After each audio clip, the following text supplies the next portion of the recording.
अगर आप भी त्रियोगी नारायण टेम्पल में शादी करना चाहते हैं जहाँ पे अखंड ज्योति उस युग से चली आ रही है, जिस युग में माँ पार्वती और शिव जी का शादी हुआ था, और उसी अखंड ज्योति का फेरे लेकर के उनका शादी संपन्न हुआ था, और वो अखंड ज्योति आज भी जली आ रही है। अगर आप भी वहाँ शादी करना चाहते हैं और उस अखंड ज्योति का फेरे लेना चाहते हैं, तो हम आज की वीडियो में आपको पूरा डिटेल बताने वाले हैं कि क्या प्रोसेस है, कैसे रजिस्ट्रेशन होता है, क्या क्या डॉक्यूमेंट्स लगते हैं, कितने चार्जेस लग सकते हैं, कहाँ जाकर रुक सकते हैं, कैसे जाना है, सारा प्रोसेस आज के वीडियो में बताएंगे। रिसेंटली अभी हमारी भैया की शादी कंप्लीट हुई है वहाँ पे, और हम लोगों ने बहुत अच्छे से एंजॉय किया और एक आध्यात्मिक तरीके से हमने वहाँ पे विवाह संपन्न किया। एक शांत वातावरण में बहुत अच्छे ढंग से और बहुत अच्छे तरीके से शादी संपन्न हुआ है, तो टोटल डिटेल बताएंगे।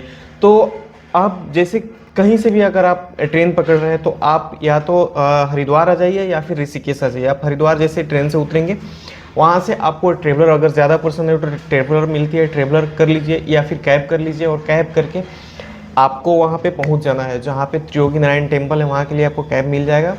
या फिर अगर आसपास रिजॉर्ट आप देख रहे हैं तो आसपास रिजॉर्ट देख सकते हैं। रिजॉर्ट का जो चार्जेस होते हैं थोड़े से ज़्यादा होती हैं, और आप धर्मशाला या फिर होम स्टे या फिर होटल वगैरह ले रहे हैं तो वो थोड़ी सी कम होती हैं। हम लोगों ने रिजॉर्ट बुक किया था, Kedarnath wild life resort book किया था, और वो जो तिवड़ी विलेज में गुप्त काशी ये जो एरिया है, केदारनाथ वाइल्ड लाइफ जो सेंचुरी है, केदारनाथ जो सेंचुरी चारों तरफ है उसी में वो है, उसी के तर्ज पे इनका नाम केदारनाथ वाइल्ड लाइफ रिजॉर्ट रखा हुआ था। और हम लोगों ने बुक किया था, और तिवड़ी विलेज में है, जांजकार के पास है, और ये जो है गुप्त काशी एरिया में पड़ता है। तो हम लोगों ने वहाँ पे बुक किया था। और आप इधर से जा रहे हैं तो अगर आपको बरमाला वगैरह ले जाना है, अगर बरमाला करने के लिए आपको आर्टिफिशियल अगर ले जा रहे हैं तो आप जहाँ से भी जा रहे हैं वहाँ से खरीद सकते हैं। लेकिन अगर आप सोच रहे हैं कि नेचुरल तरीके से बरमाला मिले और हम वहाँ पे डालें, तो बीच में एक श्रीनगर जगह पड़ता है, वहाँ पे आप जा करके और बरमाला ले सकते हैं। ऑनलाइन भी आप सर्च कर सकते हैं, नंबर वगैरह मिल जाएगी। पहले से आप ऑर्डर दे दीजिए, कुछ प्री पेमेंट कर दीजिए, या फिर हम देखते हैं अगर हमारे पास उनका नंबर होगा तो हम डिस्क्रिप्शन में डाल देंगे, आप फ़ोन करके प्री पेमेंट कर दीजिएगा, तो वो रेडी करके रखते हैं। बाकी कुछ जाके पेमेंट आपको करके और वहाँ से बरमाला ले जाके आपको जाना पड़ता है।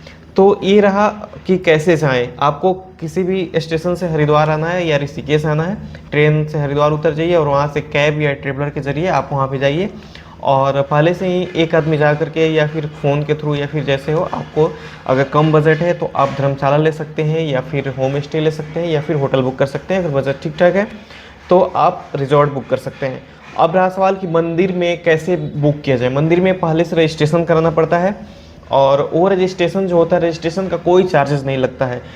मैं मंदिर मैनेजमेंट का नंबर आप डिस्क्रिप्शन में टैग कर दूंगा, आप वहाँ से संपर्क कर सकते हैं। और मंदिर का कोई वेबसाइट नहीं होता है और कोई कुछ वैसा नहीं होता है, सिर्फ मंदिर मैनेजमेंट का नंबर होता है, उनसे आप संपर्क कीजिएगा तो आपका रजिस्ट्रेशन कर देंगे। रजिस्ट्रेशन करते टाइम आपको सिर्फ अपना और अपने जिनसे आपकी शादी हो रही है, तो लड़का और लड़की दोनों का सिर्फ आधार कार्ड भेजने रहते हैं, आधार कार्ड फोटो, इसके अलावा कोई चीज़ नहीं लगता है। 1 रुपया भी प्री पेमेंट नहीं लगता है, आपको 1 रुपया भी पहले से रजिस्ट्रेशन के लिए पेमेंट नहीं करना है। सिर्फ आपको आधार कार्ड भेजना है और आपकी रजिस्ट्रेशन हो जाएगी, आपको डेट मिल जाएगी। आप अपने गांव में या फिर नियरेस्ट आपके जो भी घर के पुरोहित हों उनसे आप अपना लगन देख करके डेट निकलवा लीजिए, और उस डेट पे मंदिर में पता कीजिए कि खाली है कि नहीं जगह। अगर खाली होगा तो उस डेट को आपकी रजिस्ट्रेशन हो जाएंगी। और जिस दिन आप वहाँ पे जाएंगे उस दिन आपका नाम से जाकर मैनेजमेंट में जो भी ब्राह्मण लोग होते हैं कि नंबर आपको प्रोवाइड करेंगे कि आप आकर के इनको कॉल करना है, तो आप जाएंगे वहाँ पे अपना नाम बताएंगे, तो आपको एक वहाँ पे कई जगह जगह बनाया हुआ है, वहाँ पे विवाह होता है, मंदिर के चारों तरफ बनाया हुआ है, उसमें विवाह होता है। तो आपको वहाँ पे ले जाएंगे और जो मंडप बनाया हुआ रहता है वहाँ पे बैठाएंगे।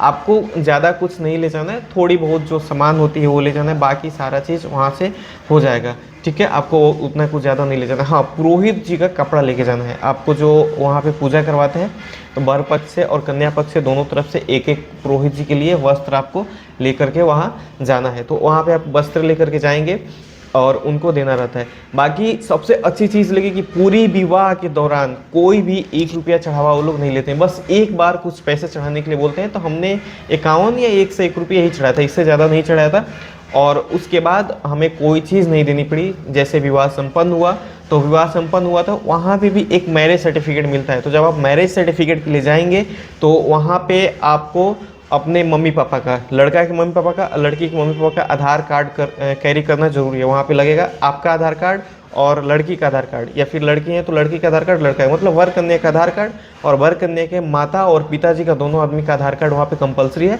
और दोनों तरफ से कुछ लोग चाहिए, 1-2 लोग साइन करने के लिए, वहाँ पे मिनिमम 3 लोग चाहिए, 3-3 लोग साइन करने के लिए चाहिए। या फिर नहीं भी रहेंगे तो हम लोगों से तो साइन नहीं करवाएं, बट हमने सुना था कि वहाँ पे साइन कराया जाता है, बट हम लोगों से कोई एक्स्ट्रा लोग साइन नहीं करवाएं। सिर्फ मम्मी पापा का सिग्नेचर लगा दोनों तरफ से, और उन दोनों आदमी का आधार कार्ड लगा। अगर आप भी किसी को लेके जा रहे हैं, अगर सपोज डैट भगवान ना करे ऐसा हो, लेकिन अगर आपके मम्मी पापा नहीं है इस दुनिया में, तो आपका घर जीवन के रूप में आपका भाई या फिर आपका मामा वगैरह होने चाहिए, जो वहाँ पे जाएंगे और बोलेंगे, ठीक है। तो इस तरीके से विवाह संपन्न होता है। जब वहाँ पे मैरिज सर्टिफिकेट जब वो बना के देंगे, उस टाइम आपको टोटल 30,000 रुपया पे करने रहते हैं। उसके अलावा 1 रुपया कहीं कोई चार्जेस नहीं लगता है। हाँ, जो मैरिज सर्टिफिकेट फोटो लगता है वो जस्ट जहाँ मैरिज सर्टिफिकेट जो हॉल होता है उसी के बगल में एक फ़ोटो वाले हैं, तो वो 50 रुपये लेते हैं वर कन्या का। एक साथ ज्वाइंट फ़ोटो क्लिक करते हैं और फोटो क्लिक करके वो फोटो उसमें मैरिज सर्टिफिकेट पे सटा जाता है, तो उसका 50 रुपये लगता है। हम मैरिज सर्टिफिकेट भी आपको दिखाएंगे कैसा होता है। तो ये सारा प्रोसेस है, कोई 1 रुपया नहीं लगता है। और दूसरी चीज़ की सबसे बड़ी बात है कि किस मौसम में जाएँ, कब जाएँ। तो जिस टाइम पे लगन होती है उस टाइम पे आप जा सकते हैं, कोई ये नहीं है। और आप जो खरमास होता है उसको ये कर दीजिए, बरसात वाइट कर दीजिए, क्योंकि पहाड़ी एरिया है। तो ये दोनों चीज़ें छोड़ करके आप किसी भी मौसम में जा सकते हैं, जिस टाइम लगन हो वहाँ पे शादियाँ होती हैं। दूसरी चीज़ की मौसम थोड़ी ठंडी रहती है, तो आपको अपने साथ शाल वगैरह कैरी करने होंगे, स्वेटर या फिर हल्का फुल्का जैकेट कैरी करने होंगे। रात में तो काफ़ी ज़्यादा ठंड लगती है, तो उस हिसाब से अपना जो विंटर का जो भी कपड़े होते हैं आप अपने साथ कैरी करके ले जा सकते हैं। हम लोगों ने Kedarnath wild life resort book किया था, और हमने 3 दिन के लिए बुक किया था, मतलब 3 दिन और 2 रात के लिए हमने बुक किया था। तो हमारा वहाँ पे हल्दी हुआ पहाड़ों के बीच, और हमारा वहाँ पे तिलक भी चढ़ा, हमारा वहाँ पे माटी कोड भी हुआ, हमारा वहाँ पे संगीत भी हुआ, रिसेप्शन भी हुआ, और फुल अच्छे तरीके से हम लोग इंजॉय कर पाए। और कुल मिला जुला करके अगर हम कॉस्ट जोड़ें तो नॉर्मल अमूमन अगर देखा जाए तो गांव में अगर कोई शादी कर रहा है तो भी 10 लाख के आसपास खर्च होते हैं, जो तिलक, विवाह, बारात, हेन तेन जो भी चीज़ें होती हैं उसमें।